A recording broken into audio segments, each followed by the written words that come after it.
Kebijakan tawaran pensiun dini bagi karyawan PT Garuda Indonesia Persero Tbk memicu kehebohan. Pasalnya, misi penyelamatan maskapai Garuda Indonesia ini terus menjadi perbincangan panas. Tercatat per September 2020, terdapat 15.336 pekerja yang menggantungkan hidupnya pada Garuda Indonesia. Tawaran pensiun dini tentu memicu dilema tinggi. Jika menerima, mereka harus rela melepas pekerjaan, namun jika menolak, mereka harus mau bekerja tanpa menerima gaji. Bahwa kami memahami program pensiun dini yang ditawarkan kepada seluruh karyawan, namun kami tidak dalam posisi menerima atau menolak program pensiun dini tersebut. Tetapi kami akan tetap memantau agar pelaksanaan program pensiun dini tersebut dilaksanakan berdasarkan undang-undang yang berlaku dengan tidak ada unsur paksaan. Ancaman kebangkrutan Garuda nampak di depan mata. Apakah sebenarnya yang terjadi? Dan seperti apa sebenarnya dinamika bisnis maskapai kebanggaan Indonesia sejauh ini?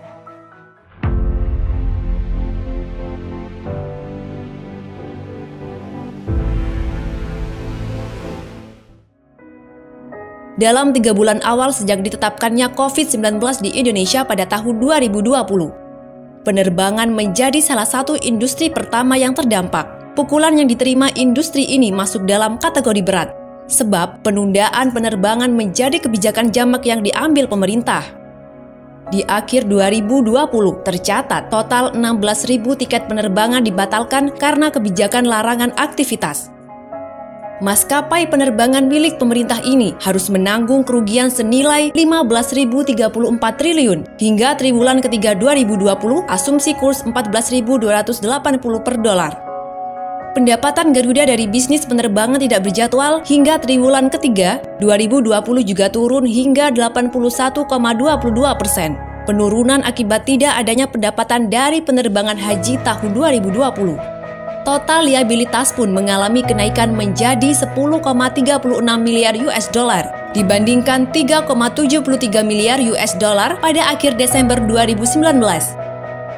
Selain itu, pergerakan saham juga mengalami nasib sama dengan turbulensi bisnisnya. Aksi jual beli saham sudah dilakukan, namun belum ada yang mau membeli. Sejak 26 April 2020, sejumlah 326. Masih 274 sampai 25 Mei 2021. Akan tetapi, permasalahan Garuda Indonesia sudah ada sebelum munculnya COVID-19. Pandemi menjadi puncak kelanjutan dari kasus sebelumnya.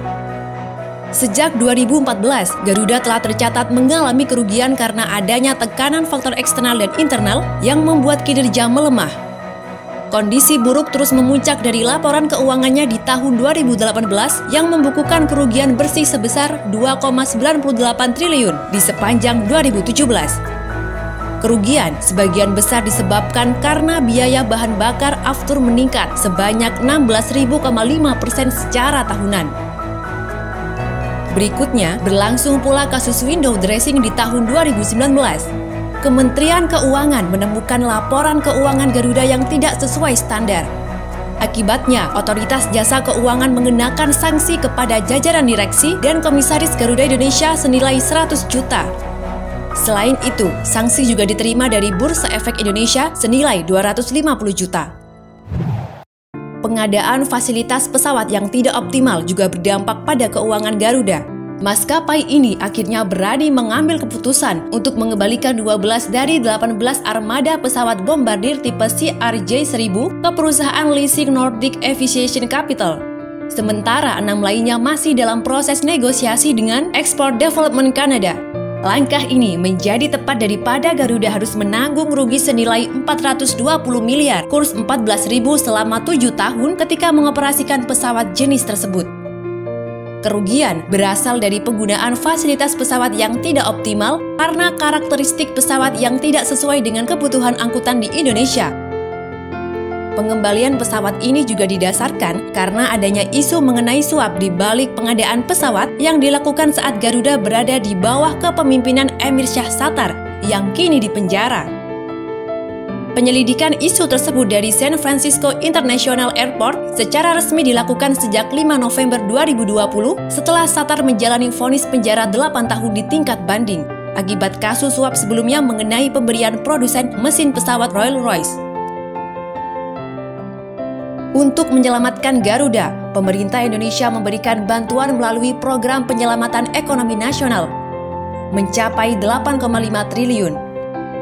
Garuda juga melakukan efisiensi besar-besaran, mulai dari merumahkan karyawan kontrak, memotong gaji direksi hingga 50%, meminta keringanan dari perusahaan leasing, hingga meminta penjadwalan ulang pembayaran utang yang kini mencapai 70 triliun.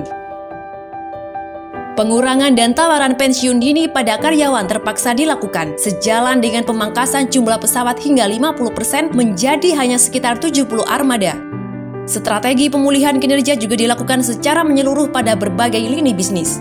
Tidak bisa dipungkiri akhirnya jumlah pesawat yang kita operasikan itu menjadi jauh berkurang mengantisipasi daripada demand penerbangan itu sendiri.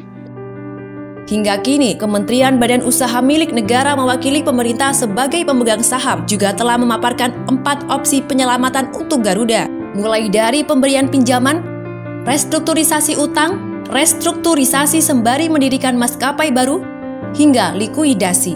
4 opsi ini ditentukan setelah pemerintah melakukan benchmarking di sejumlah negara. Sobat, di tengah berbagai tekanan kinerja yang dihadapi Garuda Indonesia, berbagai pihak terus meyakini bahwa Garuda akan dapat terus bertahan melewati masa yang sangat menantang bagi industri penerbangan saat ini. Namun, tanpa dukungan masyarakat, Garuda Indonesia akan sulit bertahan. Pihak Garuda juga terus menyatakan bahwa yang bisa menyelamatkan Garuda dan recover secepatnya adalah penumpang.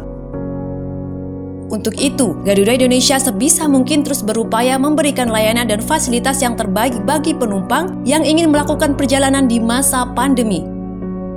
Salah satunya dengan menggunakan teknologi High Efficiency Particulate Air yang bisa mematikan virus hingga 99,99% dengan sirkulasi udara vertikal. Hal tersebut untuk memberikan perasaan aman. Sobat, itulah ulasan mengenai kondisi Garuda Indonesia sebagai maskapai nasional kebanggaan Indonesia. Terima kasih telah menyimak video kali ini. Jangan lupa klik berlangganan untuk mensupport channel ini agar tetap memberikan konten berkualitas tentang BUMN Indonesia. Bagikan pula video ini dan tuliskan di kolom komentar topik apa yang kamu ingin bahas. Ikuti terus YouTube BUMN Info agar tidak ketinggalan informasi seputar BUMN selanjutnya.